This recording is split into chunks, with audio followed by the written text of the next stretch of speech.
Don in London, hello.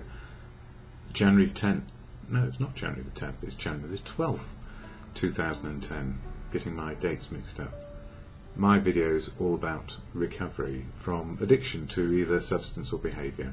My addictive substance, if I can get my words out this morning, my addictive substance was alcohol.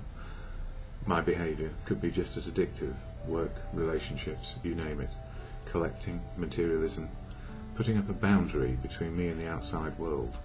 The boundary being to look right, to appear right, to put on a brave face, and try to emulate being successful.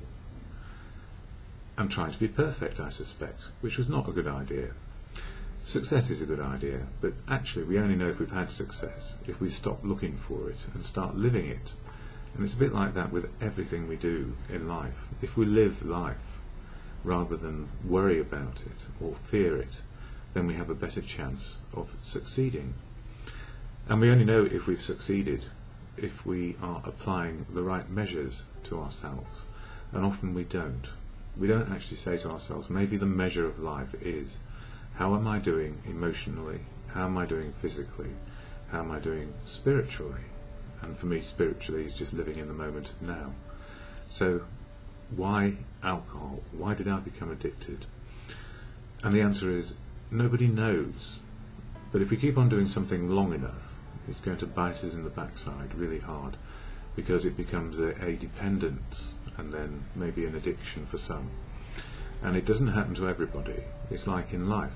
Not everybody gets a fatal disease, but we all have an expiration date, and hopefully we can extend it by looking after ourselves a little bit better and having a better life experience. And the only way I know to have a better life experience is to be with it in the moment of now, living in the moment with a sober head, and not as I used to, which was full of fear. Now, fear we need to an extent, as we do every emotion we have, because it keeps us alive. So addiction is an extreme of behaviour, and it causes extreme attitudes and actions which are not in control anymore. So addiction is beyond control. It's a place of powerlessness for anybody who achieves addiction or falls into addiction, depending on how one looks at it. So what have I been doing these last few years? Well, just living sober one day at a time.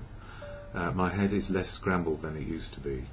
I'm in touch with what is going on most of the time, but I can be drawn back into the past, and I can start to worry about the future.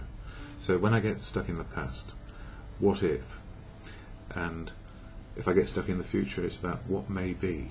I am forgetting what's going on now, and that is the life I've got. So if I can understand it, accept it, and live it, and do it without referring back to or needing to take a drink or needing to act out in some sort of addictive behaviour, then I've got a better opportunity to understand who I am today. Not what I feel I ought to be, but just who I am and what I'm doing. So what's made this possible after 35 years of caning it with the drink, relationships, work, you name it, to fix me, and realising these days I don't need to fix anything, I just need to understand what's going on.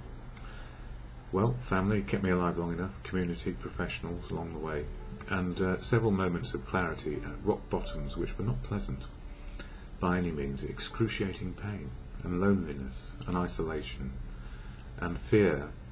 I don't know how far fear goes, but as far as it needed to, and I guess it put me in an anxiety state more than once. It's not panic attacks, but an anxiety state which seemed to go on for a long time, certainly for 2 years in one bout. So, and how can that happen? We humans can live in the most adverse circumstances and still somehow survive and come back to some questionable normality. So what helps me now? Fellowship, family, community, professionals, you name it. But I do know I need to keep sober, and it's the fellowship of AA which helps me mostly just keep sober so the rest of my life can work. So it's not about living in a fellowship, it's actually being part of a fellowship and having a life, and life is on life's terms as it is today. So that fellowship, Alcoholics Anonymous, is really the bedrock of my sobriety, or enables me to find sobriety and have a bedrock to find out who I am on a daily basis. I don't need to know this morning. I might know by this afternoon and have a shrewd idea of who I was today by this evening. That's the way it works. That's life. So it's not about what we think we ought to be, it's about who we are and living now. So AA, I'll share the statement of intent and then a bit of the literature as I do on these videos, for those who maybe can't get to a meeting or are in need of a voice just to remind what the daily reflection is for today. So AA, what is it? I'll read it out. Alcoholics Anonymous is a fellowship of men and women who share their experience, strength and hope with each other, that they may solve their common problem and help others to recover from alcoholism. The only requirement for membership is a desire to stop drinking. There are no dues or fees for AA membership. We are self-supporting through our own contributions. AA is not allied with any sect, denomination, politics, organisation or institution, does not wish to engage in any controversy, neither endorses nor opposes any causes. Our primary purpose is to stay sober and help other alcoholics to achieve sobriety. And that means helping people to be their unique, authentic selves, not being controlled by anything, and certainly not being controlled by anything in AA, especially people. People are unique and authentic, and they find their path, and I'm finding mine on a daily basis. So if you feel that somebody's imposing something on you, ask yourself, am I doing the next right thing? And I don't know what that could be for you, but for me it is following my good conscience and doing the next right thing, which is applicable to me, but also takes account of everything around me, people, places and things. And often said, AA is a selfish program. It's not. It's about understanding who we are ourselves, and then how we fit in with life, to be included and a part of, to be able to love people, be loved back, and do something useful. So today, daily reflections, 12th of January, generally all about step 1, powerless over alcohol and life unmanageable if we drink. And it says here, accepting our present circumstances. Our very first problem is to accept our present circumstances as they are, ourselves as we are, and the people about us as they are. Funny, I think I just said that. This is to adopt a realistic humility, without which no genuine advance can even begin. Again and again we shall need to return to that unflattering point of departure. This is an exercise in acceptance that we can profitably practice every day of our lives, provided we strenuously avoid turning these realistic surveys of facts of life into unrealistic alibis for apathy or defeatism. They can be the sure foundation upon which increased emotional health and therefore spiritual progress can be built. And spiritual progress is simply living in the day and facing reality, the reality of now. When I'm having a difficult time accepting people, places or events, I turn to this passage and it relieves me of many of my underlying fears regarding others or situations life presents me.